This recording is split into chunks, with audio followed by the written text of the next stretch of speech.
నమస్తే, నేను Yashoda. Welcome to Pallavi TV. Phone tapping కేసులో కీలక పరిణామం చోటు చేసుకుంది. బీఆర్ఎస్ అధినేత మాజీ సీఎం కేసీఆర్ కు ప్రత్యేక దర్యాప్తు బృందం సిట్ నోటీసులు జారీ చేసింది.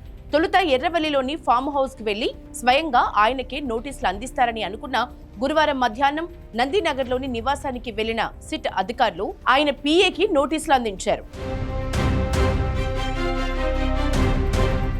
ఫోన్ ట్యాపింగ్ కేసులో కేసీఆర్ కు సిఆర్పీసీ సెక్షన్ 160 ప్రకారం సిట్ నోటీసులు అందించింది.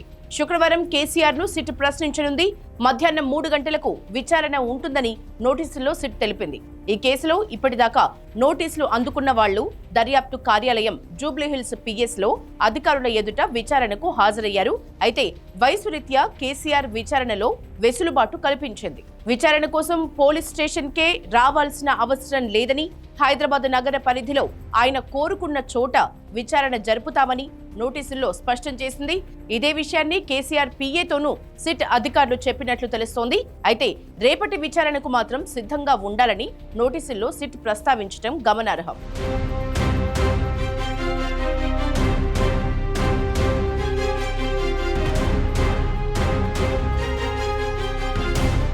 ఫోన్ ట్యాపింగ్ కేసులో తొలి దశలో బీఆర్ఎస్ హయాంలో పనిచేసిన పోలీసు అధికారుల్ని, కేసీఆర్ పేషీలో పనిచేసిన ఉన్నత అధికారుల్ని సిట్ ప్రశ్నించింది.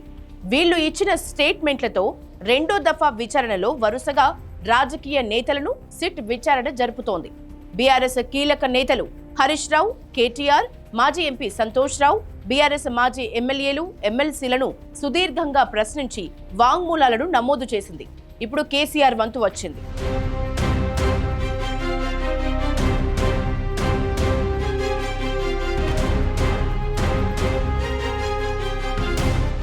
అయితే కేసీఆర్ అంటే గులాబీ పార్టీ బాస్ మాత్రమే కాదు, తెలంగాణ తొలి సీఎం.